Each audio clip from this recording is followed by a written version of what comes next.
বক্তৃতা বিবৃতি বলছি না, কেউ কি লক্ষ্য করছে এই বিষয়টা? এবং একটি দল আওয়ামী লীগের ভোট প্রাপ্তির জন্য আওয়ামী লীগের বিরুদ্ধে একটি শব্দ উচ্চারণ করে না। আমাদের গ্রামের ভাষায় কথা বলে যে বাসুরের নাম মুখে নেওয়া যায় না। এখন সেই দলটি আওয়ামী লীগের ভোট টানার জন্য তাদের যে ভূমিকা সেটা জনগণের সামনে উন্মোচন করেছে। কিন্তু আমরা এই দেশের রক্তস্নাত ইতিহাসের কথা কখনো যেন ভুলে না যাই। আওয়ামী লীগের দুর্নীতি, দেশকে বিক্রি করে দেওয়ার অর্থ পাচারের কথা যেন আমরা ভুলে না যাই। এদেশ থেকে গণতন্ত্র বিলুপ্ত করে দেওয়ার ইতিহাসকে যেন আমরা ভুলে না যাই।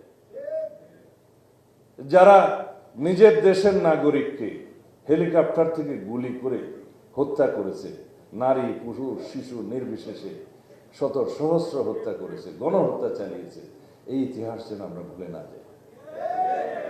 যারা গাড়ির চাকায় পিষ্ট করে আমার ছাত্র বন্ধুদের, আমাদের অভ্যুত্থানকারী বাংলাদেশের গণমানুষকে পিষ্ট করেছে, সেই কথা যেন আমরা কখনো ভুলে না যাই।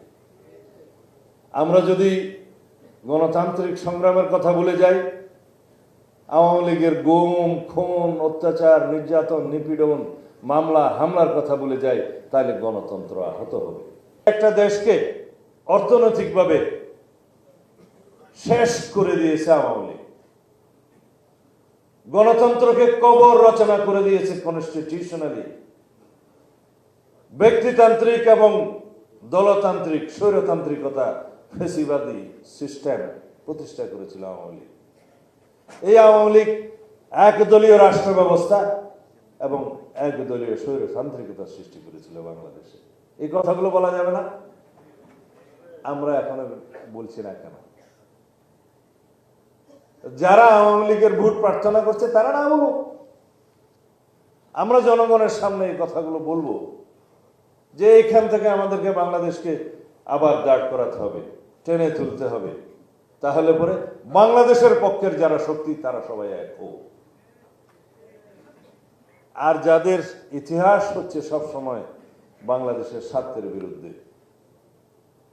যাদের ইতিহাস হচ্ছে 1947 থেকে 1971 পর্যন্ত বাংলাদেশের স্বাধীনতার বিপক্ষে, তাদের কথাও আমাদেরকে বলতে হবে।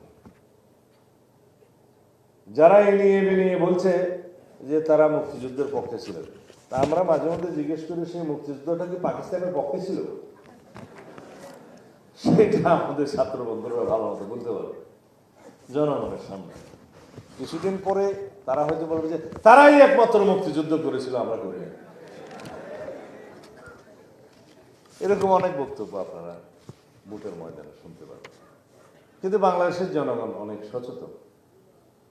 এখন আর ধর্মের বিড়ি বিক্রি করে বাংলাদেশের জনগণের সামনে ভোট চাওয়া